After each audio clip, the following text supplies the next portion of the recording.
नमस्कार, भारत लाइव देख रहे हैं आप। और पिछले लगभग 20 दिनों से एक खबर भारत लाइव ने शुरुआत किया था और इस खबर पर चूंकि हमारी नज़र इसलिए थी कि विधानसभा चुनाव के साथ ही जो कुछ भी स्थितियां पैदा हुई हैं बिहार की राजनीति में, उन स्थितियों को लेकर के कई तरह के अब आने वाले समय में मामले आपको देखने को मिलेंगे। बिहार की राजनीति में एनडीए का बिखरना और उसके बाद एनडीए में ज़बरदस्त ढंग का विवाद छिड़ना शुरू हो चुका है। आपको हमने बताया था कि राज्यसभा की एक जो सीट खाली हुई है रामविलास पासवान के निधन के बाद, उन सीट पर जम करके अब चर्चा और राजनीति भी शुरू हो चुकी है। हमने आपको बताया था कि एलजेपी इस सीट पर अपनी दावेदारी प्रस्तुत कर रही है और बीजेपी को इसमें बहुत ज़्यादा आपत्ति भी नहीं है। लगातार बीजेपी इस सारे मुद्दों पर अपनी चुप्पी साधे हुए है, लेकिन जिस तरह से विधानसभा में जो भी घटनाएं घटी उसको लेकर के जदयू काफ़ी नाराज है। उससे पहले भी आपने देखा कि जदयू ने एक बार भी प्रयास नहीं किया कि चिराग पासवान एनडीए का हिस्सा बने रहें। इसकी कोई पहल नहीं हो सकी। हालांकि भारतीय जनता पार्टी की तरफ से भी कोई बहुत मजबूत पहल नहीं हुई, वरना ये सब कुछ संभव हो सकता था। पर कहीं ना कहीं इन सारे मुद्दों पर जदयू पूरी तरह से अब बैकफुट से फ्रंट फुट पे आ गई है। अब तक चिराग पासवान और Bharatiya Janata party front foot पे थे और नीतीश कुमार और उनकी पार्टी को जितना डैमेज करना था उन्होंने कर दिया। लगभग 40 ऐसे सीट हैं जिस पर कहीं ना कहीं जदयू को डैमेज किया है एलजेपी ने, यानी चिराग पासवान की पार्टी ने।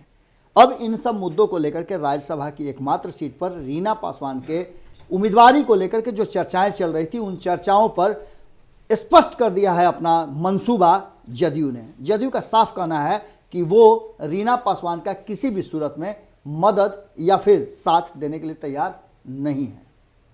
अब इन सब मामलों पर पूरा मामला ही उलझ गया है।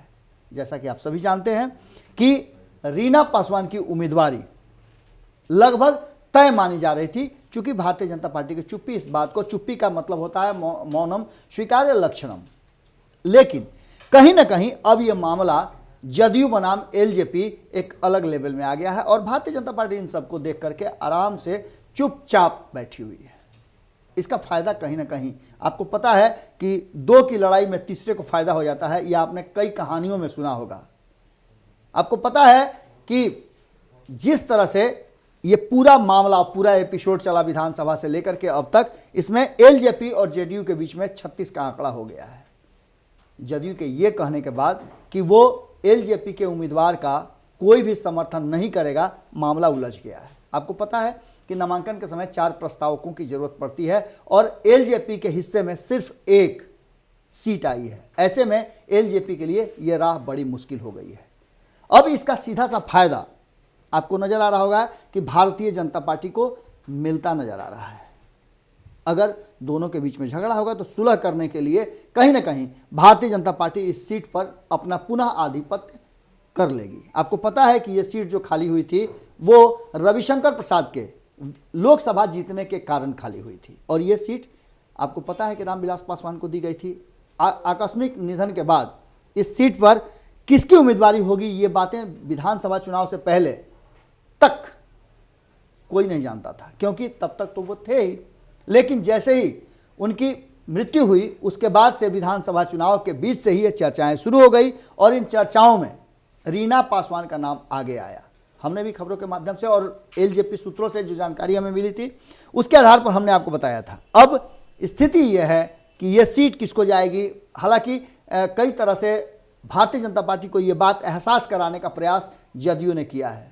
जदयू के प्रदेश अध्यक्ष और कार्यकारी अध्यक्ष ने स्पष्ट तौर पे ये कह दिया है कि वो किसी भी सूरत में एलजेपी का समर्थन राज्यसभा में नहीं करने जा रहे हैं। 122 वोटों की ज़रूरत पड़ेगी जीत के लिए और वो जुटाना शायद मुश्किल हो जाएगा, क्योंकि जब जदयू अपने 43 सीटों के साथ अलग हो जाएगी तो रास्ता मुश्किल हो जाएगा। वहीं दूसरी तरफ अगर देखें तो अगर एलजेपी का कोई भी उम्मीदवार खड़ा होता है तो ये सीट महागठबंधन की तरफ जा सकता है। अगर जेडीयू उसका समर्थन नहीं करेगा या वोटिंग में शामिल नहीं होगा तो निश्चित रूप से महागठबंधन की संख्या ज़्यादा हो जाती है।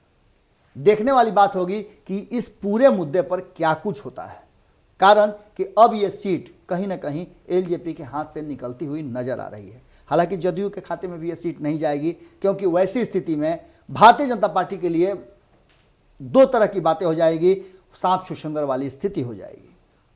ऐसी स्थिति में एक सीट जो राज्यसभा की बिहार में है, जिस पर चुनाव होने हैं, अब वो सीधी तौर पे 14 तारीख के शाम में ही भारतीय जनता पार्टी के पास जानी लगभग तय मानी जा रही है। अब देखना होगा कि चिराग पासवान इस मामले को कैसे पाटते हैं। अध्यक्ष के रूप में अब उनके ऊपर एक बड़ी जिम्मेवारी है और इस सीट को प्राप्त करना भी उनके लिए एक चुनौती जरूर है।